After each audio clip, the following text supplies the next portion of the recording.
Assalamualaikum, salam hormat. Anda bersama saya Haris Ashraf Hasnan dalam Niaga Awani, dan untuk hari ini sudah tentu kita akan memberi fokus dan juga tumpuan melihat kepada Suruhanjaya Persaingan Malaysia MyCC, di mana ini akan membuka perbincangan kita selama 30 minit dan banyak lagi laporan-laporan akan kami bawakan selepas ini. Dan sudah tentu apabila kita bercakap berkenaan dengan MyCC, kita lihat MyCC makin tunjuk taringnya apabila kartel penetapan harga dalam pasaran industri ayam telah pun ditumpas, dan banyak lagi usaha yang telah dan sedang dilakukan oleh MyCC dengan objektif utamanya untuk melindungi proses persaingan bagi kepentingan perniagaan, pengguna dan juga ekonomi. Hari ini saya berbesar hati, bersama dengan saya di studio adalah Ketua Pegawai Eksekutif MyCC, Saudara Iskandar Ismail. Encik Iskandar, terima kasih sudi hadir ke Astro Awani hari ini. Ya, terima kasih juga kepada Astro Awani.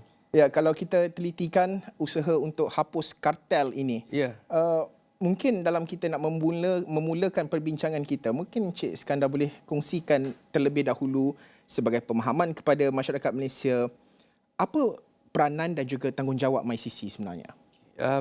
Bismillahirrahmanirrahim. Assalamualaikum warahmatullahi wabarakatuh. MyCC atau Suruhanjaya Persaingan Malaysia ditugaskan untuk melindungi proses persaingan di dalam pasaran, mana-mana pasaran ekonomi di dalam Malaysia. Jadi kami ini adalah satu agensi di bawah KPDN. Kami adalah badan separa kehakiman, badan penguatkuasa dan juga pengawasilia isu persaingan di Malaysia ini. Jadi tujuan kita melindungi proses persaingan ini adalah untuk melindungi dua kumpulan. Satu kumpulan adalah pengguna, keduanya perusahaan-perusahaan ataupun industri players itu sendiri. So jadi ada tiga tunjang utama undang-undang persaingan ni. Satu adalah orang kata jangan buat kartel.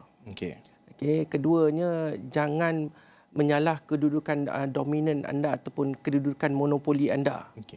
Ketiga adalah kawalan kepada penggabungan syarikat di Malaysia ini untuk mengurangkan ataupun mengurangkan risiko untuk konsentrasi pasaran. Ini tiga tunjang utama undang-undang persaingan yang dikuatkuasakan oleh MyCC. Kalau kita bercakap dari segi menguatkuasakan undang-undang dan juga di bawah Akta Persaingan 2010, tak silap saya, Akta Persaingan 2010, bagaimana bentuk tindakan yang dilakukan? Adakah kalau kita telitikan, contoh macam SPRM, kita tahu kadang-kadang ada dari segi laporan aduannya diterima. Lepas tu mungkin ada tertentu seperti money trail dan juga mungkin ada pendedahan-pendedahan tertentu dan sebagainya. Di peringkat MyCC pula, bagaimana bentuk gerak kerja? Adakah berdasarkan aduan melihat kepada money trail ataupun mungkin monitor, kalau kita cakap harga barangan kan, mungkin tim MyCC sendiri monitor pergerakan harga barangan untuk menentukan wujudnya persaingan dan sebagainya itu. Tadi kan saya ada cakap tadi kan, Haris. MyCC adalah juga badan penguatkuasa. So jadi salah satu kerja utama kami adalah untuk menyiasat. So jadi selalunya kebanyakan kes kita, lebih 90% berasaskan aduan. Aduan orang ramai, aduan daripada kerajaan sendiri dan juga pemain-pemain industri. Jadi bila kita dapat aduan tu, kita akan siasat seperti biasa. Macam kita buat serbuan, kita ambil pernyataan daripada saksi-saksi, kita ekstrak dokumen daripada stok ataupun daripada gadget dan sebagainya. So macam biasa, macam polis, macam SPRM. Tetapi yang kami punya kerja ni tak berhenti di penyiasatan. Apabila penyiasatan itu tamat ataupun completed, kerja kami tidak berhenti di situ. Kerana kami pula pada masa yang sama badan separa kehakiman. So jadi kamilah yang akan membuktikan kes itu sama ada pelanggaran atau tidak. Berlaku atau tidak. So jadi kami akan pergi ke tahap yang seterusnya, iaitu membuktikan sama ada mereka melanggar Akta Persaingan 2010 tu. So jadi kami membawa kes itu di depan Suruhanjaya. Lepas tu Suruhanjaya akan menentukan sama ada betul-betul ada pelanggaran atau tidak. Selepas itu kami akan keluarkan keputusan. Itu yang keputusan akhir yang baru-baru ini kami keluarkan. Ya, so jadi kerja kami daripada otoriti yang lain. So jadi itu kadang-kadang bukan kadang-kadang lah Haris. Acap kali orang ramai macam terkejut ataupun tidak faham. Sebab dia kata selalu kalau kita menyiasat, kita hantar ke pejabat peguam negara. Lepas tu peguam negara bawa ke mahkamah, ada 3 badan di situ. Kami tidak. Sebab tu penyiasatan kami sampailah keputusan mengambil masa. Jadi saya harap lepas ni ada yang fahamlah. Lebih cakna lebih tahu. So, jadi itulah tekanan yang kami dapat daripada apa yang telah ditugaskan kepada MyCC. Ya.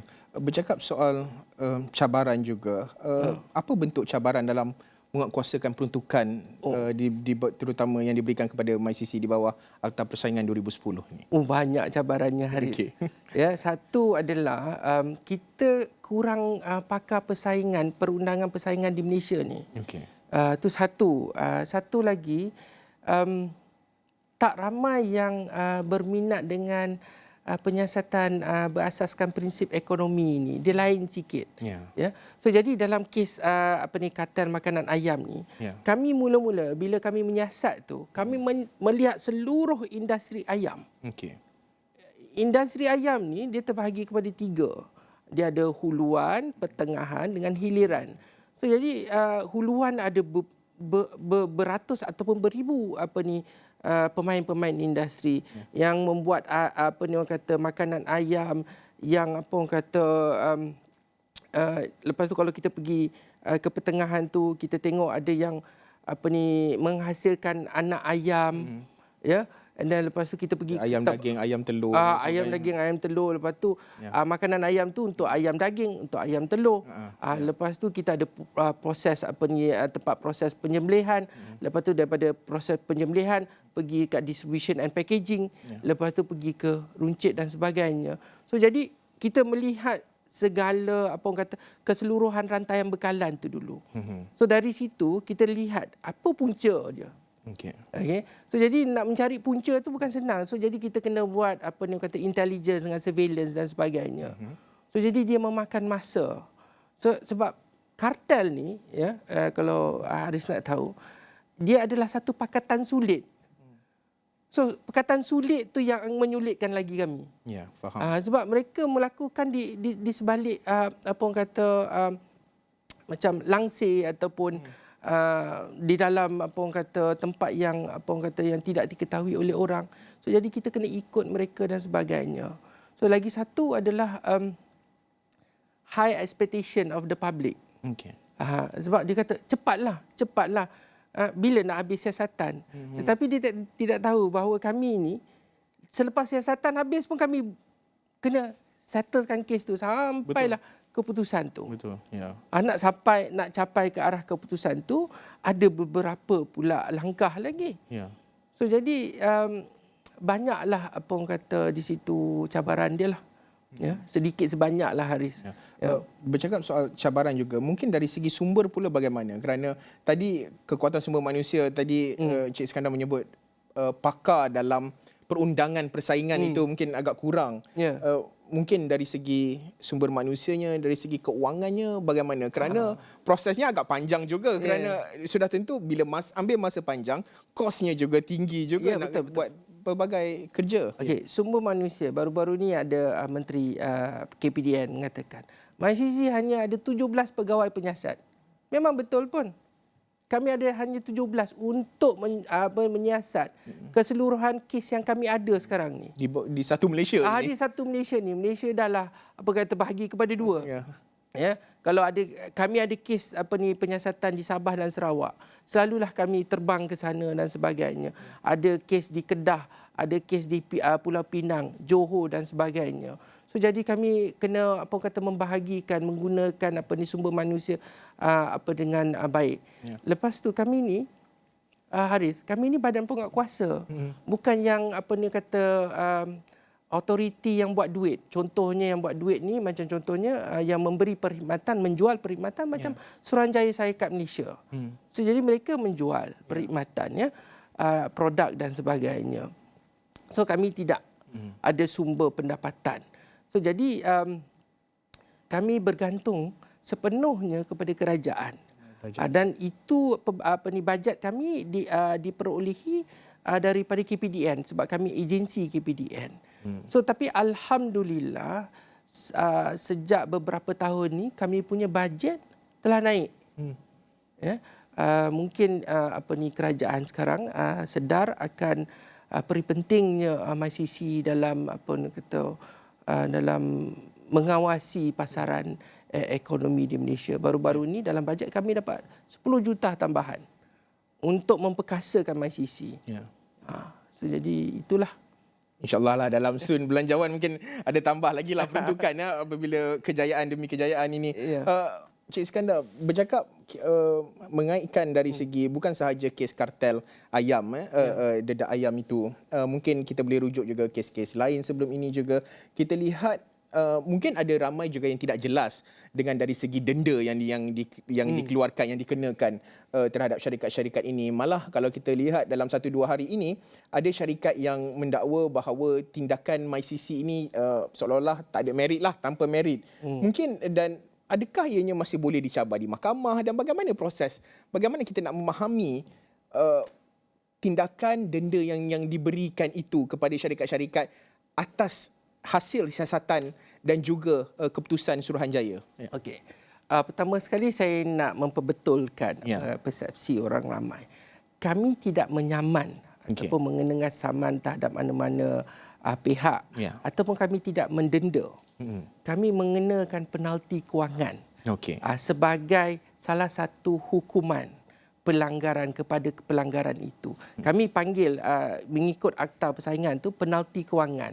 So jadi apabila syarikat itu ataupun sekumpulan syarikat ataupun perusahaan melakukan pelanggaran terhadap akta persaingan, contohnya buat kartel, kami akan mengenakan penalti kewangan 10% daripada modal pusing ganti mereka. So jadi kalau saman kita cakap dia antara satu pihak dan satu pihak dia saman antara satu sama lain. Itu satu. Jadi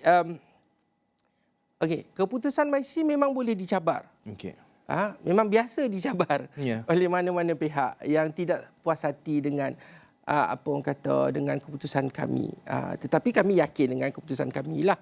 Sebab kami dah buat penyiasatan yang menyeluruh. Satu persatu kami lihat dokumen, kita ambil keterangan saksi dan sebagainya. Kami melalui proses representasi. Mereka ni kalau dah kami sebelum kami beri keputusan akhir, ada keputusan cadangan. Keputusan cadangan ni macam defense case lah. So, jadi lepas penyiasatan tu kami kata ada pelanggaran, kita keluarkan keputusan cadangan, lepas tu kami akan panggil mereka. Apa kamu nak cakap? Mereka dah sedia maklum lah, dah tahu lah. Dah tahu dah. Semua 200 muka surat keputusan cadangan tu mereka ada. Dan bukti-bukti, segala bukti yang kami ada tu kami berikan kepada mereka balik. Untuk mereka menggunakannya sebagai supaya mereka boleh membuat representasi yang lengkap bagi mereka. So mereka boleh cakaplah, MyCC punya kes tak ada merit lah dan sebagainya. So dari situ kita timbang tara. Timbang tara, kita percaya dia atau tidak. Dia punya representasi itu ada merit ke tidak. Boleh pakai ke tidak. So, jadi barulah kami keluarkan keputusan akhir. Tetapi selepas keputusan akhir itu mereka boleh bawa juga kalau tak puas hati lagi. Inilah kecantikan, keunikan sistem perundangan Malaysia ni. Kita ada ruang untuk cabar. Walaupun kita telah didapati bersalah ataupun melanggar, mereka boleh pergi. Yang pertama sekali mereka boleh pergi kepada Tribunal Rayuan Persaingan. Satu agensi yang separated from MyCC, yang bebas, yang diletakkan di bawah KPDN juga. So jadi mereka akan melihat, akan menilai kami punya keputusan. So jadi dia akan cakaplah, dia in the end dia akan cakap sama ada dia setuju atau tidak dengan keputusan kami. Selepas tu mereka boleh pergi lagi ke mahkamah tinggi untuk semakan kehakiman. Itu terpulang kepada mereka. Selalunya apa yang kami dapat selalunya Haris ni, selepas kami keluarkan keputusan, mereka cakap keputusan MyCC ni tiada merit. Itu sudah biasa kami dengar. Alasan syarikat lah. Iyalah. Seperti biasalah. Apa ni kata, itu terpulang kepada mereka. Itu hak mereka. Tetapi apa yang kami tahu, kami yakin dengan keputusan kami. Dan kami akan pertahankannya sampai bila-bila. Ya. Bercakap berkenaan dengan kes-kes kita lihat yang sudah pun ada keputusan akhirnya itu, dan kini kita nampak ada beberapa syarikat mengemukakan ataupun menyatakan bahawa apa yang dinyatakan ataupun dalam keputusan MyCC itu adalah tanpa merit dan sebagainya, akan mendapat nasihat guaman, akan ambil tindakan lain-lain bla bla bla bla bla. Okey, itu kita jelas di situ. Tapi moving forward menuju ke hadapan, ada ke sektor ataupun sektor syarikat-syarikat tertentu yang mungkin berada di dalam radar MyCC, mungkin ada peringatan nak diberikan kepada mereka, Encik Iskandar? Seperti yang saya katakan dalam press statement MyCC. Kami juga berharap keputusan kami ini menjadi satu halangan ataupun deterrent kepada mana-mana pemain lain, terutama yang nak menubuhkan kartel ni. Kami sedang menyiasat, Haris, lebih 500 syarikat dalam isu tipuan bidar perolehan kerajaan. Itu kartel juga tu. Itu salah satu bentuk kartel. Kartel ni banyak banyak jenis dia. Kartel penetapan harga, macam kes harga kes kartel makanan ayam ni. Lagi satu salah satu kartel adalah kartel tipuan bidar, di mana mereka ni berkomplot ataupun bersekongkol antara satu sama lain. Dia masuk ramai-ramai, 50 syarikat sekali. Dan lepas tu dia isi borang sama-sama. Dia pergi site visit sama-sama. Kalau let's say surat tu salah ejaan, semua salah ejaan. Sebab dia pakai printer yang sama. Faham? So jadi mereka ni akan menentukan siapa pemenangnya. Jadi dia kata, okey, fasa 1 kamu ambil, fasa kedua kamu ambil. Macam itu dia punya tender, dia punya harta. So macam-macam cara mereka buat. Ada yang kalau Haris saya nak kongsikan di sini. Ada yang kahwin 4 supaya mereka boleh membina satu empire syarikat. Di mana syarikat itu, syarikat A, bapa mentua nombor 1 pegang. Syarikat B, bapa mentua nombor 2 pegang. Lepas tu IPA pegang yang company C, company D anak saudara dan sebagainya. Dan yang kelima isteri. So jadi dia boleh submit dia boleh ciptakan satu empire, 50 syarikat masuk sekali. So jadi dia memanipulasikan tender tu. Tender ni, Haris, kita ni kita isukan tender ni untuk dapatkan syarikat yang terbaik yang menawarkan perkhidmatan yang berkualiti pada harga yang terbaik. Yang kita selesa. Betul. Tetapi mereka membuat satu ilusi di mana itulah yang terbaik untuk kita. Dan bila mereka menang, mereka subkontrak kepada orang lain. So jadi itu satu. Satu lagi, kami pergi pula menyiasat sekarang ni, kami punya fokus adalah kartel makanan dan pertanian. Ini berkenaan dengan perut kita. Ekonomi rakyat. Jadi salah satu kami mulakan dengan kartel makanan ayam ni. So jadi kadang-kadang tetapi satu saya nak ingatkan di luar sana. Dia perbezaan kartel ni dia ada beza dia. Contohnya orang kata, itu kartel daging. Kartel daging yang berlaku di Johor tu adalah satu penyalahgunaan logo halal tu. Yang tak halal tu dia chop dengan halal. So, jadi kesalahan dia adalah menyalahgunakan logo halal JAKIM. So jadi itu bukan kartel. Kartel ni adalah di mana sekumpulan syarikat sekurang-kurangnya 2 bersekongkol, berpakat untuk mengganggu gugat persaingan, di mana mereka kata sepatutnya kita bersaing antara satu sama lain. Tetapi kata tak apalah, kita berpakat, jangan bersaing.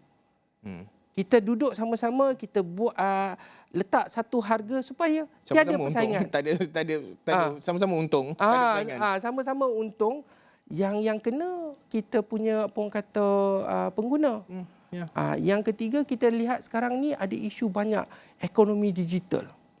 Kan sekarang semua apa orang kata semua di orang kata di petik jari Di je, hujung jari, di hujung jari datanglah barang yang kita nak tu. Ya. So banyak isu ekonomi digital tu, dan kami sedang melihat juga banyak kes-kes ekonomi digital ni. Dia isu persaingan dalam ekonomi digital ni pula lain pula. So jadi banyaklah isu dia Haris. Luar biasa cabarannya. Ya betul, dengan 17 pegawai dan alhamdulillah tahun depan, mulai tahun depan kami akan pergi ke JPA untuk mohon tambahan seramai 60 pegawai. InsyaAllah. Semoga diluluskan dan sekaligus MyCC sebab dalam bajet tu ada peruntukannya. Yang amat berhormat Datuk Seri Anwar Ibrahim menyatakan dengan jelas 10 juta tambahan itu untuk khas untuk MyCC itu jawatan untuk meningkatkan fungsi dan peranan MyCC dalam menangani kartel. Sebab tahun depan pula kita ada kerajaan ingin membuat rancangan penyasaran subsidi. So jadi kerajaan expect there will be more cartel. Betul. So jadi MyCC pun kena bersedialah. Cik Iskandar, berbaki dalam lebih kurang dalam 3 minit perbincangan kita ini. Mungkin apa bentuk penambahbaikan lah moving forward menuju ke hadapan. Tadi nak tambah dari segi jumlah keanggotaan pegawai penyiasat dan sebagainya. Mungkin apa lagi bentuk penambahbaikan yang akan dilakukan oleh MyCC untuk menajamkan lagi taringnya untuk tahun-tahun akan datang ini? Tadi awal saya cakap ada 3 tunjang utama perundangan persaingan ni. Larangan membuat kartel, larangan menyalahgunakan kedudukan dominan atau monopoli. Ketiga adalah rejim kawalan pergabungan. So jadi kami akan masukkan perkenalkan kuasa baru rejim kawalan pergabungan ni. Aris tahu tak, syarikat-syarikat ni dia tahu dia tak boleh buat kartel. Jadi apa yang mereka buat adalah secara sah yang dibenarkan oleh undang-undang dalam area yang lain. Mereka ni bergabung. Sama ada mereka ni bergabung untuk menjadi syarikat yang lebih dominan ataupun menjadi monopoli, ataupun mereka nak membuat satu kartel secara sah. Kalau dia beli pesaing-pesaing dia yang lagi 10 tu, jadi mereka boleh menetapkan harga sebab dia memiliki 10 syarikat tu. So jadi that is the missing piece under our law. So jadi kita nak perkenalkan, kita dah usahakan sejak 2019 lagi. 2020 kita tahu ada COVID. Lepas tu ada pertukaran kerajaan dan sebagainya sebanyak 4 kali ke 3 kali. Sampai saya tak tahu dah nak kira, habis kira dah. So jadi alhamdulillah sekarang sudah stabil keadaan. So jadi kami akan meneruskannya tahun depan. Kami sasarkan bulan 6. So insyaAllah. So jadi dia akan lengkap. Perundangan persaingan di Malaysia ni akan lengkap. Kita sebab yang kalau yang larangan yang pertama 2 tu dia ada post ante, benda berlaku baru kita ambil tindakan. Tetapi yang rejim kawalan pergabungan ni ex ante, sebelum berlakunya kartel atau monopoli kita dah boleh ambil tindakan. So jadi mana-mana syarikat yang nak bergabung di Malaysia jadi mereka kena minta kebenaran kami. Dan kami akan semak betul ke kawalan penggabungan kamu ni betul-betul kerana bersifat komersial semata-mata ataupun sebaliknya. Ini menjadi satu klausa tambahan lah kiranya di dalam peruntukan undang-undang yang sudah ada, Cik Iskandar. Rasa tak puas sebenarnya perbincangan Cik Iskandar, banyak lagi. InsyaAllah pada masa-masa akan datang kita akan terus bersiaran dan juga memberi fokus dan juga tumpuan peranan dan juga fungsi merujuk kepada kes-kes tertentu dan sebagainya untuk memastikan MyCC ini lebih tajam taringnya selepas ini untuk mengambil tindakan dan sekaligus akan menguntungkan ekonomi negara dan juga pengguna rakyat secara umumnya. Terima kasih sekali lagi Ketua Pegawai Eksekutif MyCC kasih Encik Iskandar Ismail atas perkongsian pandangan dan sebagainya. Baik, Niaga Awani, kita nak berhenti rehat seketika, selepas ini banyak lagi laporan lain akan kami bawakan.